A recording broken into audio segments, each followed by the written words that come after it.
Once again, it's an honor to have you here this morning, Thank you. sir and Honor. ma. I met Brother Emmanuel. I don't know if he remembers me in this star. Aside from the Facebook chatting and all that, it's an honor to see you in person again, and it's an honor to meet you for the first time. God bless you, ma'am. I have some questions here that will help us get married or stay happily married. We'd like to know, first, I'll be asking Brother Emmanuel here, please tell us about yourself, especially your area of work. Okay, I think every year I try to be a new person. There's always something coming up. But I'm an ideas and products developer, worked in the media. These days, I seem to focus more on my corporate training, workshops, and then I found a new passion some 3-4 years ago, which is clothing. Provide customized uniforms and wears for organizations, multinationals, banks, and the likes. Okay. Can you please tell us your handles, your business handles? Okay, Imagination Clothing, EMMAGINATION, then clothes, then IUM. Okay, Basically Imagination Clothing. All right, please, Mark, we would like to know your area of work and just tell us about yourself in brief. Okay, my name is Itoro from Bright. I run Ibom Soups, and we've been doing that for 14 years. Food solution brand, so we do food deliveries, but beyond that, we promote healthy eating. And for me, it was just talking about problems you can solve. And the interest for me was to look at the process with which our meals are prepared, especially for people who are upwardly mobile and very busy. That was where the passion came from all this. That was what inspired me. And this is 14 years doing this. And I also do healthy eating. I have a book I published some years ago in its second edition now, How to Make Your Food Your Medicine. And I also run a program on DSTV, GoTV, weekly. All right, that is awesome. From your answers, I can see that both of you are entrepreneurs. So how do you cope with family, work, ministry? How do you create a balance? Okay, I think for me, growing up prepared me for where I am today. Growing up, I had to do a lot at my age. I think I was just 13 when I started my own business, so to speak. Even though I lived with my mom, my dad died before then. My mom was 31 when I lost my dad. And I was young, so I got into doing so many things early enough. And I remember there was one time I had to go to New Testament campground, very many years ago. I think they just started the campground. And I had to go and ask God why I was suffering. Why is my life like this? I'm suffering too much. And then I heard it clearly. That was just the reason why I went to the camp. As a matter of fact, I got to the camp and realized that their water wasn't even clean. The water looked like tea. And I started crying again. That's what I'm saying. Why am I suffering like this? Now I came to camp, I can't even find clean water, But in the course of doing that, the Holy Spirit told me that He's preparing me for the future. So I look back to that and I see that truly all of those things prepared me for who I am today. So I try to compartmentalize my life, put things in their categories, have days where I do different things. But I always remind myself that the ultimate aim is to strike a balance in all of these things. So I prioritize, strike a balance, and some I give more time than others. Once in a while, the balance is almost impossible. But then, I'm quick to remind myself that I'm doing well. All right, at times, ladies called into the fivefold ministries struggle to marry someone who is not called or who has not yet been called into the fivefold ministry. How have you been able to manage your wife being a pastor and you not being one? That's a jam question. I would say in our church, she's the pastor. At home, I'm the pastor. Come on now. But it makes it a lot easier. When she was ordained, she was asked to come ask me if it's okay for the ordination to happen. But I didn't have any problem because she had shared with me. I had already known that she was ministry material before we got married. What I was asking was, when will that happen? And the fact that she's a pastor does not change the respect she has for me at home.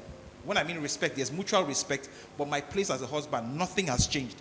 So it doesn't give me a problem. And then the scare for me was that toga of pastor, because some people, when they become pastors, become spiritual. They don't go to the beach, they don't dance, they don't laugh. Yeah, so there's this image some people have of who a pastor should be. If she had been that, I would be scared. But after the ordination, she's still the same person. We go to the beach, we laugh.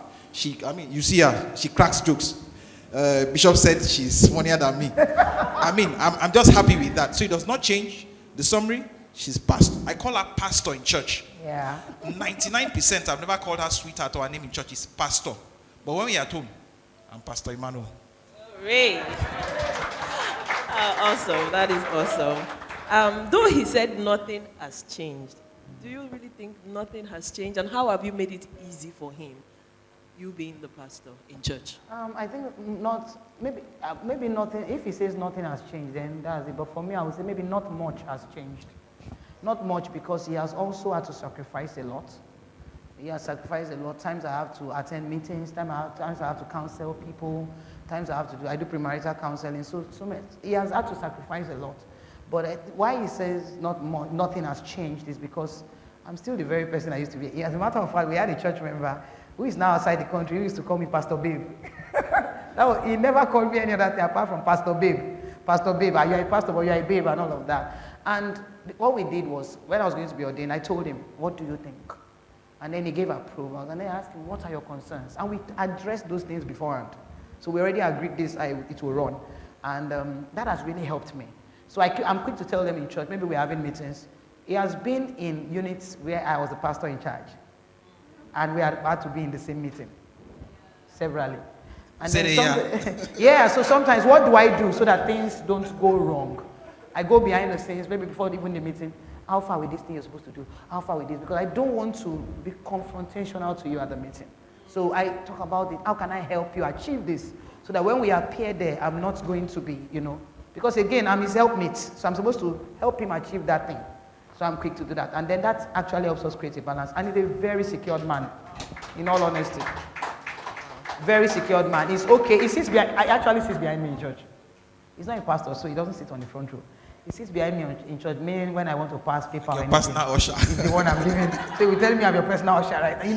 But that's the reality. And God has really helped us. And communication, the fact that we talk a lot, we are friends, has also been awesome. Very helpful. That is awesome. That is beautiful.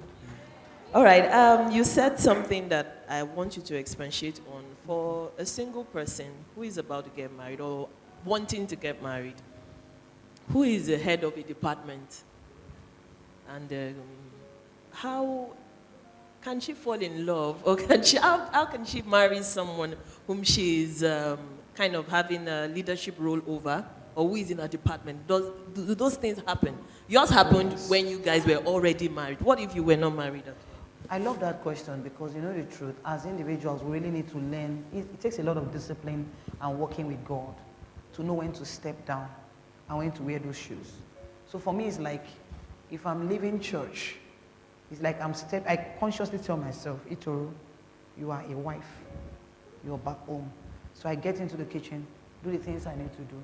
And, sometimes even I ask myself, when you're kneeling, I love to kneel and worship a lot. If I'm worshiping, if I'm really in the mood, I'll be kneeling. Like, when you're worshiping, what's your husband thinking about you? Is he thinking about you is he thinking of you as a good woman or as a bad woman? Because again, it's only your spouse that knows who you truly are. So talking about marrying someone whom is serving under you, it's very possible. First, I think as a lady, you have to be very secure. And you really, really need to work on your humility. Because sometimes we are really humbly proud. Yeah, we are humbly proud at times. You pray a lot, you look really quiet, but you are so proud. And sometimes this pride doesn't even show up immediately. Sometimes also, as a guy who is also going to get married to that lady, you need to check if you are secured enough in yourself to be able to cope with because again, okay, what it means is that we get to church sometimes and they are helping me carry my bag and they are not really carrying his own. That's what it means. It means that people at my beck and call, as I'm doing these 2 ushers are showing up, but that's not happening exactly the same for him. So you have to really be secure in yourself as a man. And as a lady, you need to check if that man is really secure and if it's easy for you to follow.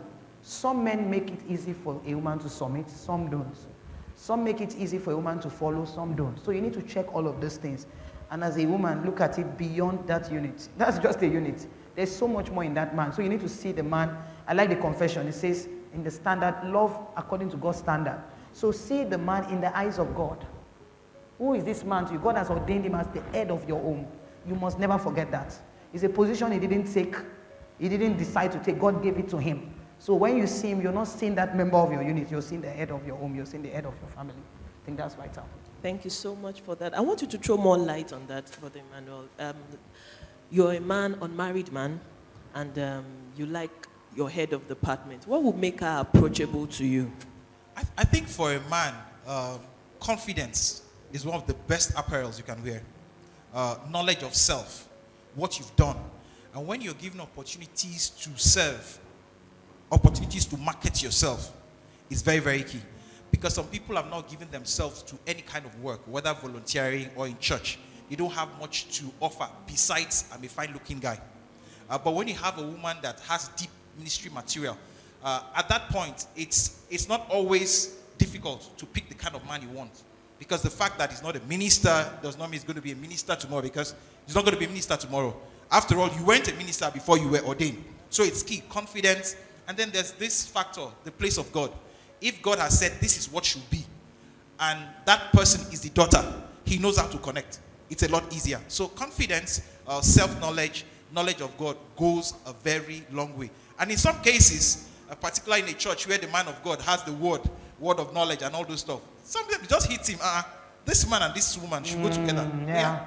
Join. Not because he's trying to force it as a man to happen, but because he sees it clearly that's going to work. Hallelujah. Confidence is the best apparel. And then, of course, he just described our pastor. Hallelujah. Word of knowledge. Someone, that word was for you. All right. When we watch your short skits on social media and your playful pictures with your wife, we do not doubt that there is a playful love reading in your marriage. How do you find, or how can one find or create this playful reading? Or how did you do that? One of those days when I was in Daystar Singles Fellowship, I had asked one of our senior ministers, I'd asked him one question. He came up to speak to us in one of those daily classes, and he talked about his wife. We're like, I want to see this woman.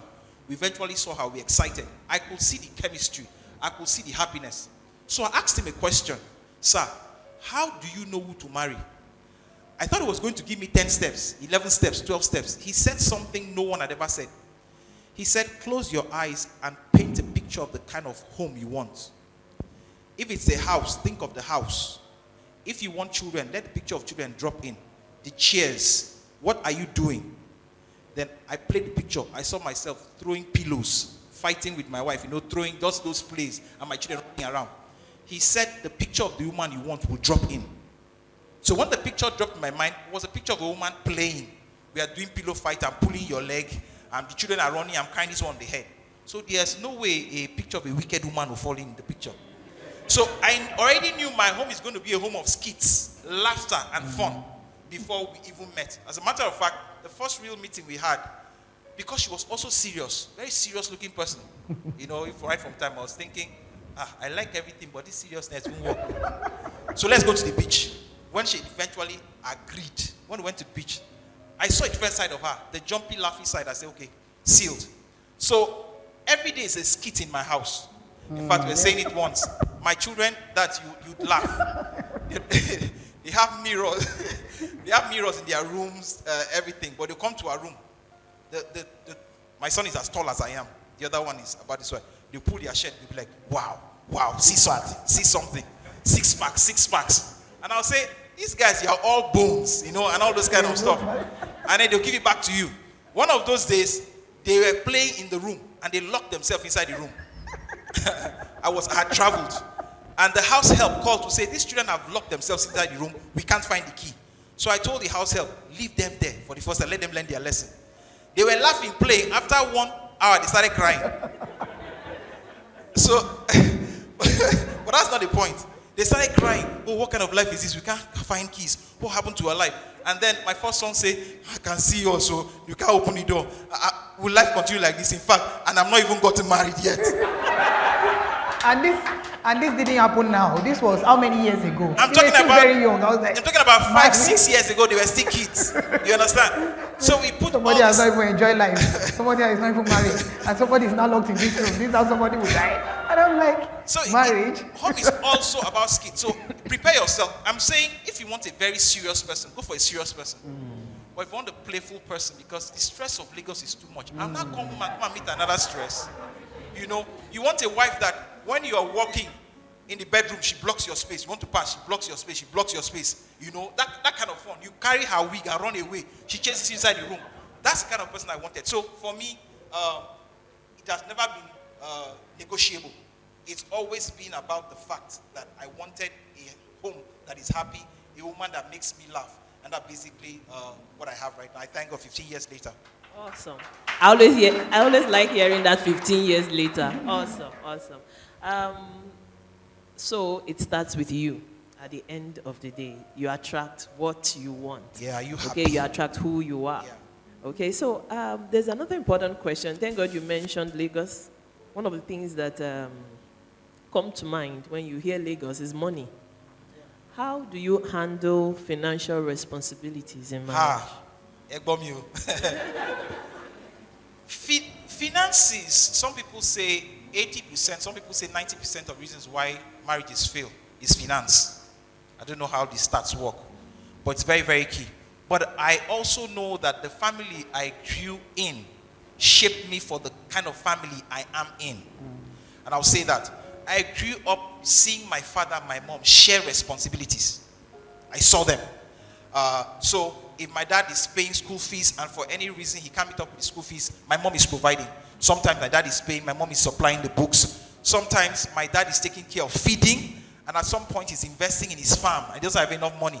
Mommy quickly puts in money. So I knew right from the word go that I wanted a relationship that was participative. I'm not saying it's not okay for the man to take care of the home. And now, for me, I felt that was going to be what's going to work for me. So she's very independent. I knew I was going to get married to someone that is very independent, meaning that she can take care of herself, take care of the home, even if around. But that's not changed the fact that I know my role. For example, all the cars she has driven in her life, I bought it with my own money. But I don't fuel it. You know, you have to be responsible enough to fuel the kind of car you want. So I don't do that. House rent. I pay the house rent. But if for any reason I cannot meet up the house rent because I have some business obligation, she plugs in and she pays it. We don't have what you call a joint account, but we have a joint account in principle. And the key in that account is in her name. So she runs it. So every month we contribute based on what comes into. Basic, I have a salary that comes from my job.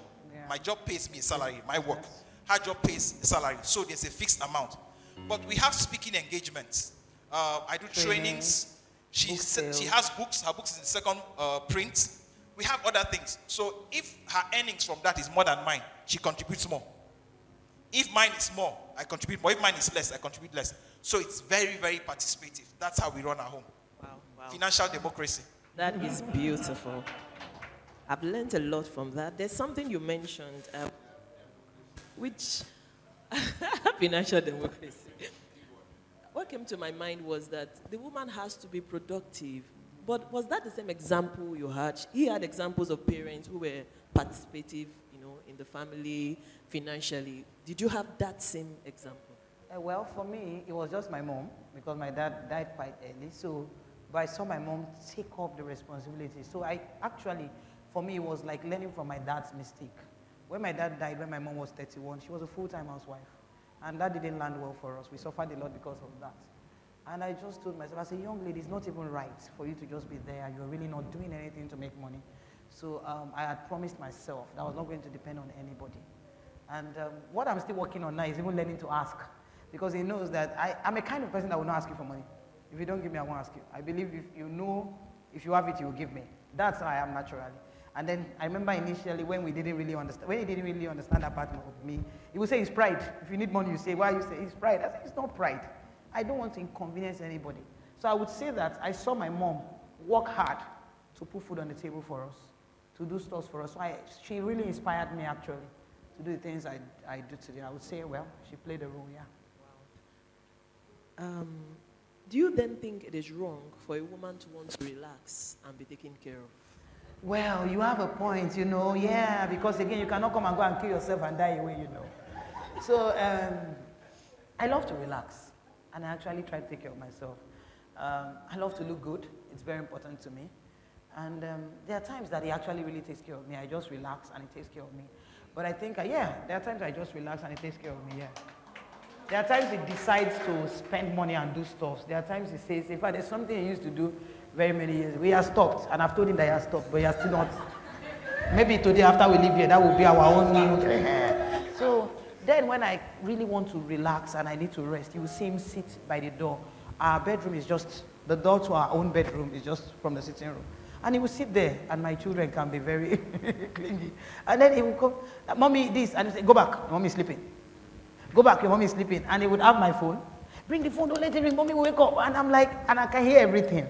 I'm like, this man really cares about me. He really wants me to take this rest. So I see him do that deliberately, you know. But yeah, stop, like I said, he's not doing that. If you like, wait. He can't. But there are other things that. Hold on. I have to defend myself. No, you want to defend yourself. Okay, defend yourself. I think what has happened over the years is responsibilities have increased. Business-wise, it's not an excuse, but I try as much as possible to speak a love language. One of the things we used to do, we need to rekindle. From time to time, we take breaks. Yeah. We travel. In fact, at one point, we didn't see ourselves for 3 weeks. Okay, yes. We had to catch a connecting. I was somewhere in Imo. She was somewhere in Akwa Ibom. She had to connect, get to Imo for us to take a flight back to Lagos because of our very busy schedules. And that's why it's good for a woman to be independent and to have your own money, because I didn't need to ask him to do that. I had my money, so I knew I could connect you to Imo. From Imo, I'll take a flight. I ended up paying double my flight ticket, but it was okay because we've been away from each other for 3 weeks, and he was going to be away for another 2 weeks. So instead of coming home to Lagos, connect with him and then come back home. So if I didn't have my money, I won't be able to take such decisions. So that's where we relax and then your love language. She likes to relax their love language, and her love language is not my love language. Her love language is quality time and acts of service. Acts of service. Number one. Mine is words of affirmation and quality time. But because we are both busy, it's not easy to have quality time. In fact, my wife's quality time is work time. So she'll tell you, can we take a stroll? I know that stroll is not normal stroll. We will stroll through the market. And when we are going back, I'll be carrying bags. So it's I feel cheated. It's not so we need to work. We need to work on some things. Sorry, let me share this. So I remember before I got married, I'm saying this especially to ladies listening to me who are not married. Before I got married, we had this cousin. I had this cousin. I still have him. He's like my older brother. He's like my big brother. He lived with us, and he didn't used to do anything. Just be at home. He's doing nothing. You go to fetch water, and he's just taking the water. And I'm like, what kind of human being is this? The very first one I turned, and I would quarrel. I would not game. And then when I was going to get married, I started telling him, "Don't worry, I will soon leave this house for you people. I'm getting married. I will leave this house. I'm tired of all this. I'm leaving this house for you people." And then I got married. A few weeks after marriage, the man is sitting down holding remote. I'm like, you're not going to get up and join me.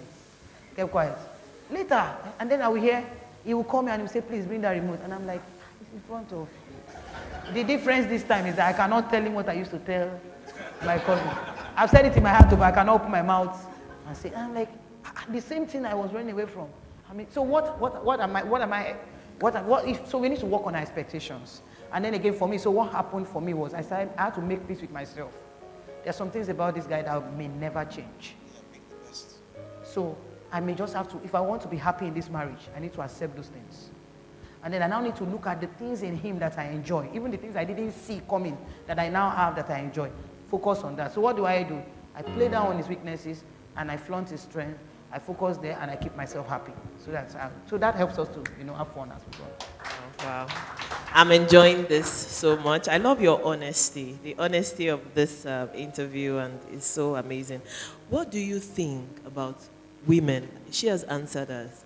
Who want to relax? Do you think there are men who basically want to do 100% of the financing? I'm asking because I'm sure in your counseling of young people, you would have heard things like, he must have money, he must be a millionaire, he must be able to take care of me. Do those people have hope of of meeting? Is there hope for such, please? In your experience? In my experience, I think the first thing to know is that times are not just changing. Times have changed. Back in the days, all the woman had to do was sit back and cook, stone age, and the man would do the hunting. The reality right now is that in most cases, it makes sense for man and woman to be bringing in the money. Now, if not for anything, the fact that you have you're proud of the fact that you can produce your own dollar or your own money is a plus. So the man might not tell you. In fact, some marriages start out with the man thinking, I can cope. I will handle 100%. Go and rest. But it will get to some point where he'll wish, particularly when he's with his friends, that his wife also has her money. There's something about your own money. I mean, I grew up in a household where the lady had to wait for the husband to come back. There was no phone for her to buy Maggi to cook. That's if there's anything called a negative insult. It's not acceptable. As a matter of fact, I've realized if you are wife material and you have money, the man respects you. There's another level of respect he gives to you. We're not planning for divorce, but outside there, I think the man will think twice if he's going to let go of a woman who is supportive of him, because he knows if he does that, some level of the stool has been taken out of his leg. So, ladies, have your own, not money. You know, so that, like my friend will say, when I bring my money and put in the account, and my wife puts her own money in the account could shake. You know, that kind of stuff. We need it particularly now. It's called security, it's called confidence, and it's what you actually need from now. So if I may add to that also, so I wonder sometimes when I hear ladies say things like, I want you to be very, very, very, very rich, very, and I'm like, are you poor? They forbid you to be if rich? You have money, are you They poor, forbid you or to is there a be problem rich? for you to be rich? Yes, you see that you are so poor? Because again, if you have money, what do you want to do with abundance of money that is already? So that's one. And then again. Sometimes when we are focused on that person who is rich, you will not be able to evaluate the other qualities well.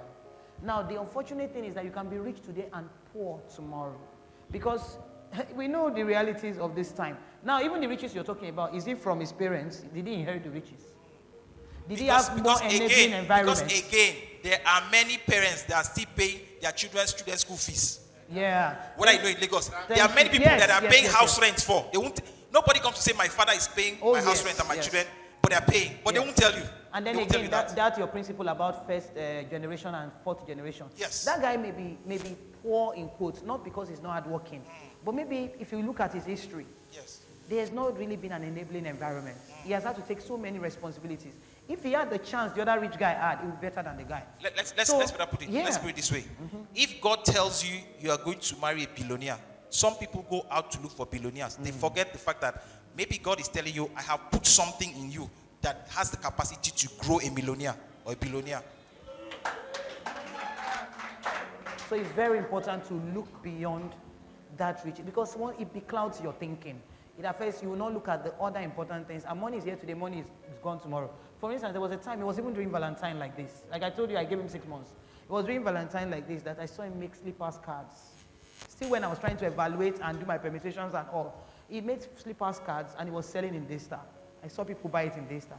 Like, okay, so this guy, if anything happens and everything crumbles, we can build again. He can build back with me. If he can think of this to begin to make money with this, apart from what he's doing already, it means what comes to us, we'll sit down together and make slippers cards and sell on the streets of Lagos. So this way, so I'm saying beyond wealth, beyond current wealth, can the person rebuild if things go wrong? And then of course, can the person rebuild if things go wrong? Can the person replicate that process? Or is he inherited wealth? So many things to check. Things have gone wrong. Things have gone wrong. Oh yes. Things have gone. Many Economy has times dropped business many times. We've had in our marriage, we've had very many seasons. We've had it like this. You know, but the good thing is in every season we are in it together. There was no season that took us apart. I think time has, maybe the place of God in relationship, I need to say this. One particular time, we were so broke. Yeah. So broke that we ate the last, that's like 7-8 years ago, we ate the last plate of rice, and it was palm oil rice at night at about 10 o'clock. We knew if we wake up, there would be nothing to eat. We have children. We can't call anybody, nothing to eat. We ate that food, that palm oil rice. We're about to go to sleep, and we had a knock on our door. Somebody said, actually, we'll have come tomorrow, but we were not sure we'd have the time, so we just felt we should come. He dropped a bag of rice. Big bunch of plantain. Palm oil. Vegetable oil. Plantain. Tin tomato, spaghetti. That day, we couldn't sleep. We turned to worship. Yeah. Because meanwhile, during the day, while we were not, sorry for interrupting, when we Yes. are not eating that palm oil rice during the day, we had very good sex. Because we cannot be lacking two things now.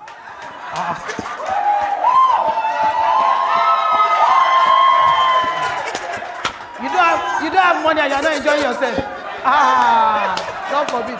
No money and you are not enjoying. We first of, yes. While we are waiting for the one we cannot afford, what can we afford that we can enjoy? Woo! You can continue. Sorry, I interrupted you know why I was laughing? I was not sure if that kind of word is allowed in this church. Okay, It's allowed. It's please, allowed. I'm sorry if it's not allowed. I think It's allowed. Go on. I think the confidence it gave us was that God was listening to us. He was aware we are alive, and He could use anything to supply our need. As a matter of fact, when we thought our lives was about ups and downs, mountains and valleys, God told us that our lives are about ups and ups, mountains and mountains. So I asked Him, what of those times we are in the valley? He said, you were in a mountain. Your life is about mountains and mountains, high and highs. The times we thought you were in the valley, you were in a low mountain. That has helped us. What do we do when we don't have enough money? Two things I've done of agreeing our marriage before we got married 15 years old. When we don't have enough money, to be kinder to each other, to be more deliberate about how we treat each other, so that when the money comes, there's an overflow. Secondly, in the last 15 years, I have never refused food when I'm angry. No, we agreed that no matter how angry you are, you must not refuse food. So at the times I've been angry, I've stormed out of the house sometimes. When I come back, the food is there. Why are we doing this? Because anger, whether from money or finance, has a way of distracting you and distorting your idea of what marriage is. So to that extent, we thank God for how far it's been. Wow. I'm sorry, our time is up, but I really have to continue. Thank you so much. Yes. All right, I have a question here. I am a mature single lady in my mid to late 30s. All my peers are married. What are the practical steps you think I should take towards being found and getting married? Okay, let's go. Okay, I think some of them I had already shared in the first session. But I think first of all, it's important to understand that it's better to be unmarried and be happy. I know you want a spouse, you want to be married, but it's happy to be at peace with yourself than to be married and be in trouble. I have a sister-in-law who got married quite late. My husband's younger sister. She didn't get married. I think she was 38 when she got married. But I can tell you that it was good that she waited. It was really good that she waited. Because she's happy, she has peace. So why spend years in a troubled marriage when you can remain single and search well and think well? Because again, maturity is not the same age for everybody. So somebody else may be married at 25, but maybe at 25 you were not ready. So it's okay. Everybody's calendar is different. The problem with us is that we compare ourselves a lot. But you must understand that everybody's traveling, is running their race. Nobody's running my race, I am not running your race, and we don't have to be exactly the same. I think that's very important. I think the fact that people are married does not necessarily mean they are matured. Actually, marriage can reveal immaturity. Yes. I'd like you to answer the question a bit differently. Have you experienced a situation where you think or you were so sure that the reason an older lady is not married is because of her? Oh, yes. So let me, okay. To tell you the truth, you are 100% to a large extent. No, I'm trying to be careful because I know we are online. But let me put it this way. I've seen situations where a married or a lady of marriageable age is not married, not necessarily due to her fault. I've also seen situations because I've asked myself, will you in all man honesty marry this lady? And I told myself, no. I'm saying that because the person is close to me, is my friend. Cantankerous, inherently wicked, lazy. I'm saying it where it is. And then, would you like to give your son to this kind of person? Again, no. That's where the place of working on yourself is. Someone said, if you're so focused on building yourself, when the man even comes, you may not even notice. He would have to be the one reminding you that you are the person that he really wants. So I would say yes. Build yourself. As she said it several times. Work on yourself. Make yourself irresistible. Make the man think that if I lose this person, I know there are many people out there, but will I find exactly this kind of person? She said something. I want to buttress the point. God did not tell me, marry this girl. God did not tell me. But it's the way God speaks to me. In the midst of the many ladies I had, who were my friends, by association, indirectly or indirectly, I saw her. And like I said, she was not top 6. Not top 6 because I'm a bad person, but in my thinking, everyone has a mental picture of who she'll be. But she came on because of the several conversations I had with her. One of the things she said that I can't forget, maybe she's forgotten. She was talking about herself. She said she has the gift of learning. Oh, yes. I remember I said that. The girl has the gift of learning. It is true. So one of those days I was thinking about it, and I said, what's wrong with this lady? She said she has flat ass. She has one black skirt. But she's intelligent. This is first class material. As a matter of fact, she missed first class by 0.6 because she didn't want to go and protest. That's what I like in a woman. But she don't have all those fine clothes and all those wear. She doesn't look like it. While I was thinking about it, thoughts hit me. I'm the imaginative type. So wait, there's something called private placement and public offer. Private placement is the owner of Facebook calls his friend and says, let's do this business together. Public offer is when we announce satisfied, we want to push it out. The reason why this lady is not showcasing her true value is because people don't really know who she is. When they know, the competition will increase. So let me get it right now so that when we polish it, that's what will happen. And you know, that's the idea. So work on yourself. You can't work on yourself 100%, but work on yourself so that to make it a lot easier for someone else to see you. That's what I would say. And you know, talking about this, actually I forgot to mention that he was the first among everybody that proposed to me. And it was after he had taken me out to buy me clothes that every other person started talking. But I didn't even realize that too. Until when I sat down and started doing my evaluations, I realized, okay, how come they didn't discover me until this person changed my wardrobe? People like ready-made. So people like something somebody else has worked on. That's the truth. So these were things that I looked at. So talking about older singles, one major challenge also that we allow is that sometimes we as ladies, we allow men block our signboard. You allow men block your sign. You allow men block your signpost. How do you allow him block your signpost? You are not in a relationship, but it's not going away.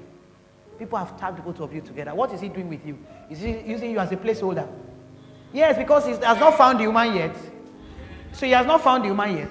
And he doesn't want to be alone. If he goes home, there's nothing he will be doing at home. He will just be watching DSTV or whatever. So because of that, he doesn't want to go home. And then he's at your place, gisting with you. And your neighbors and everybody who are prospects, gentlemen, are thinking he's the one. So he's using you as a placeholder. So sometimes we allow that happen. People use us as placeholders. Ladies also do it. This is not the guy she wants. But she's using him as a placeholder until the guy she wants shows up. Now what happens when that person shows up? You're out of the scene. And then you've lost 6 years, 5 years, 8 years. And then he's saying, I didn't promise you anything. And she's saying she didn't promise you anything. So what am I saying? Define your relationships.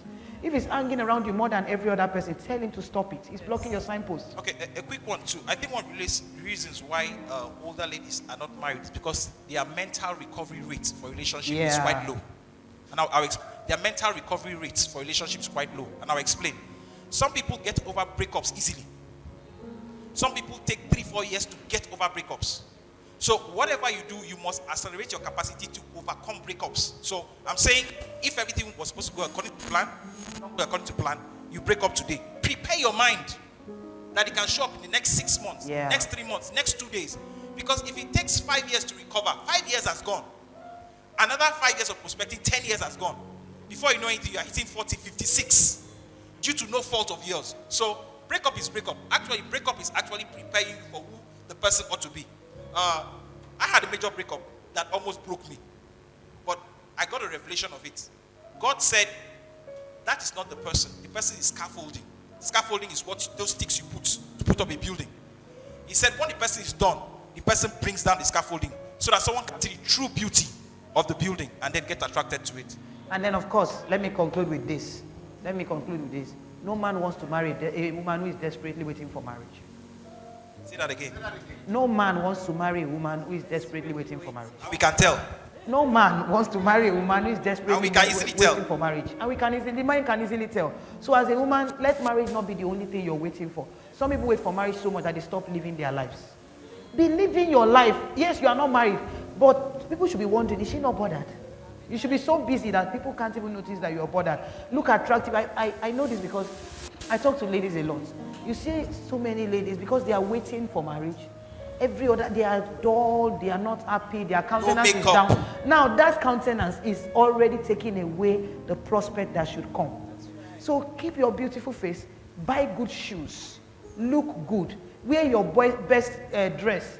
Ecclesiastes 9:9 says that the woman that God will give you is his reward for your toil here on earth. Do you even look like someone's reward? So wear your clothes. See, remove money, buy shoes and wear. Now that you are not paying school fees, wear good clothes. Wear your, look beautiful. When a man sees you, let him say, what? Yes. You are 30 plus, you are 35, you are 36, but you are looking good. Flaunt your good side. Pay attention to it, be happy, develop yourself. When a man meets you, let him see something here. Not a desperate woman waiting for marriage. No man wants that. That's the truth. Wow, I don't want this to end, but this will be the final question for the day. This is awesome. I hope you are taking notes. Turn to your neighbor and say, buy shoe and wear. Buy shoe and wear. Look good. You are not yet paying school fees, so look good. All right, the final question here. What are the red flags that need to be considered when picking a marriage partner, especially with the wokeness in the society now? What are the red flags to consider in picking a... First thing, I think when it comes to red flags, a lot of ladies and men are colorblind. So there's off-white, there's real white. So they have off-red, real red. They have pink. I'd be concerned if the man is the inherently angry type. Some people are angry over anything. That's who they are. I'd be concerned if the person has no values. Some people don't have values. It's a key turn off. I'd be concerned if the man is lazy. Let me shift forward. Some men are naturally lazy. As a matter of fact, there are men who pray to marry women so that women can take care of them and their children. How can you tell? A man that is hardworking, even if he does not have any job, he's working at something. You can tell that. So it tells you, even when things go wrong in the marriage, you're working at something. Some men, how can you be in the house from morning till night? You are not online selling, you have not gone to work, and then you propose marriage to somebody that's working. It's an insult to the person's and you destiny. begin to tell her, I'm not a social media person. So please, that's for me is key. Don't look for, there's nothing like off-red. Red flags are red flags. It's not like there's a pink flag. And it pains me. What I do in church is, I'm not the counseling type, but they brought me to Marital Bliss Academy and then I have a nature, a culture. I kneel down and I beg the person. If you see a red flag, call it what it is. Stop pretending. Because when you get in there, man of God, I told myself something a long time ago. I don't want to be the person that comes into a congregation to speak, and then I stand up and I say, I bring you greetings from my lovely wife. I don't like lying. I'd rather say I bring you greetings from my wicked wife, or I won't say anything. Why pretend to be happy when you can actually be happy? Yeah. I pretend to be happy. I like that. So for me also, talking about red flags and talking about lazy, how do you know a lazy man? 3. I'll just mention three ways. There are other ways. 1, since he lost what he was doing, or lost that business, or lost that job, he hasn't gotten another, and he's not doing anything about it. 2, the plans he had last year, 2 years ago till now, he has not effected them. He always has ideas. He always has ideas. He's always having ideas with excuses why they are not accomplished. These are already signs that the man is lazy or depressed. So you may need to check and get intentionally depressed. So very important to check. So talking about red flags, one major red flags I've seen in all my years of counseling, and I say this because, like I said, minimum, I counsel 2 couples per week, both online and physically. Minimum 2 per. Some outside the country, we do online sessions and all. Minimum of 2 per week, and I can tell you that you can't succeed at marriage alone. The same way you can't successfully break a marriage alone. Both of you will have to put your hands together to achieve it. So I'm saying this to say that one major red flag is a man or a woman who has no strong values for marriage. I know that we cannot judge people by their background alone. But again, we have also seen that sometimes somebody who is raised from a home who is raised by a single parent, for instance, may grow up to think that along the line, it's possible if my parents divorce, I can still I can do it because my parents divorced, my mother did not die. I can do it, and they move on. But some people, that thing triggers them to want to keep their marriage. So you need to find out which category this person belongs to. And then again, beyond that also, how important is marriage to this person? When I was going to get married, I told myself, any man I marry is forever. I didn't have any relationship until I met him. Until we started out, I didn't have any relationship, no boyfriend all my life. And it was awkward because all my friends had boyfriends, but I knew what I was going for. I want one man I'm going to stick to. And that was what I went for, and I followed it through till it came through, and God helped me. So I'm saying this to say that you need to already be sure of what you want. I already knew that when I get married, there's no going back. However, how the man is, I'll live with him. So it was very important to take that decision well. So the same thing for you as a man. If you want to really, really have a marriage that nothing would come in the way tomorrow, you don't want to have a scattered family. So now begin to ask, how important is marriage to this person? How committed is that person to marriage? I say this because when people appear before counseling sessions, sometimes one partner is interested in doing something about the relationship, but the other one is not. The other one is ready to walk away if need be. So red flag, if both of you are not on the same page, your values, especially when it comes to your interest and how well you believe in your marriage. Hallelujah. Wow, this brings us to a close this morning. It's been an awesome time hearing and learning from Pastor Itoro and Brother Emmanuel Bright with Jesus Joy. Please give them a thank you applause. Thank you. Please, you can return to your seat. Thank you so much, sir and ma. We have learned so much, so much. Glory to God.